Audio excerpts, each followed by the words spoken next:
Gurudev, in times of extreme sadness or happiness, I'm not able to differentiate between dream and reality. Everything seems so superficial. What to do? You are lucky. Give a pat on your back.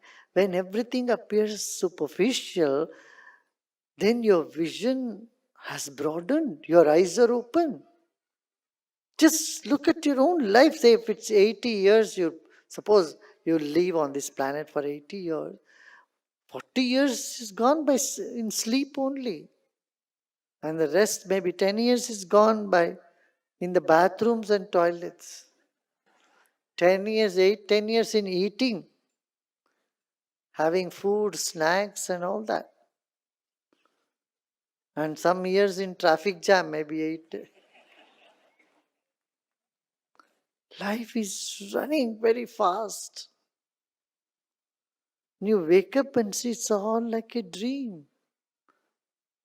Is it right now, this very moment? Just see all that you did in your life till this very moment. Is it more than a dream? Is it more than a memory? Does it exist now? No. It's all a dream. So like a dream. This could be dream, and this is a dream actually. After this, you're going to go have dinner and do other things and knock on the pillow and get knocked down for next 6 hours or so.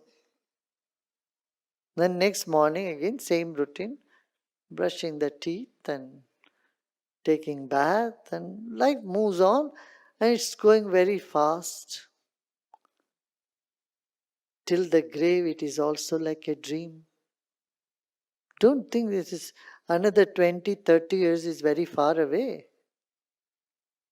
How this 30, 40 years you have, it's gone like the snap of a finger. Next 10, 15, 20 years, 30 years will just run.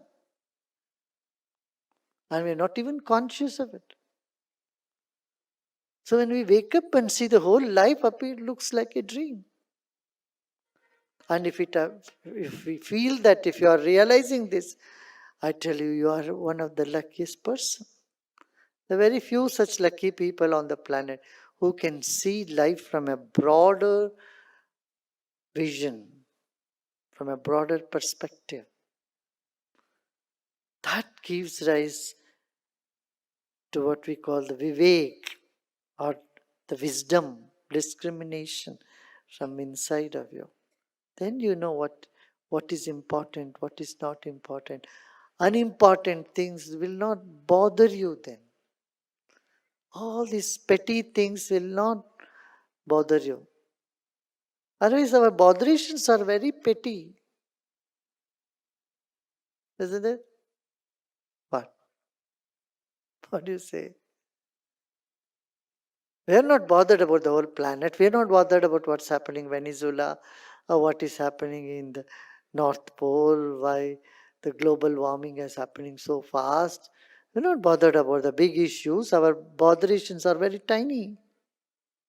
But when your eyes open, then you think about the bigger challenges and you'll start looking at the world as a field for you to work. The world as a play field, in fact. And you'll see, okay, let me do what best I can do to make things better, give a better planet for the coming generation. That sense of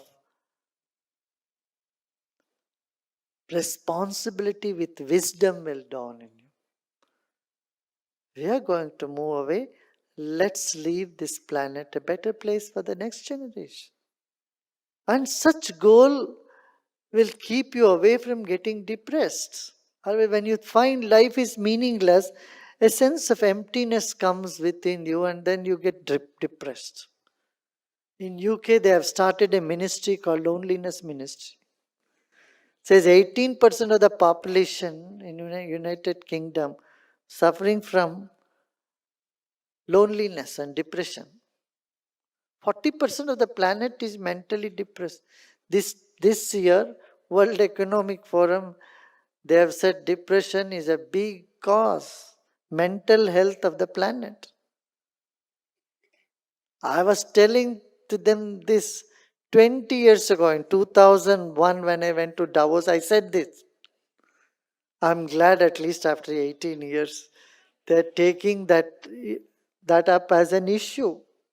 We have to take care of the mental health of the planet.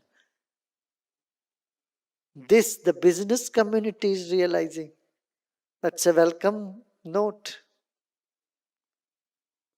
We have been talking about 38 years. Mental health, mental health.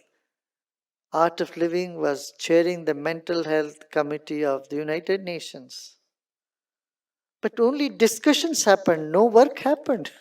People thought, okay, this is mental health, because doctors said. They included spirituality as part, spiritual health also. Physical, mental, emotional, and spiritual health. On the definition of health, United Nations had included this topic. But now is the time to act on this.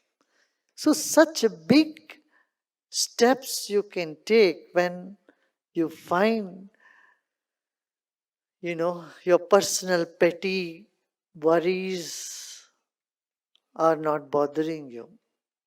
See, when a small peak of dust, when it enters your eyes, it blurs the vision of the vast space. Right? Isn't it?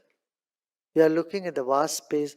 When small dust is good enough to obscure your vision of infinity. In the same way, you have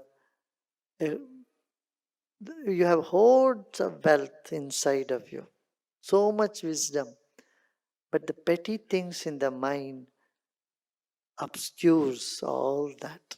It blocks all that.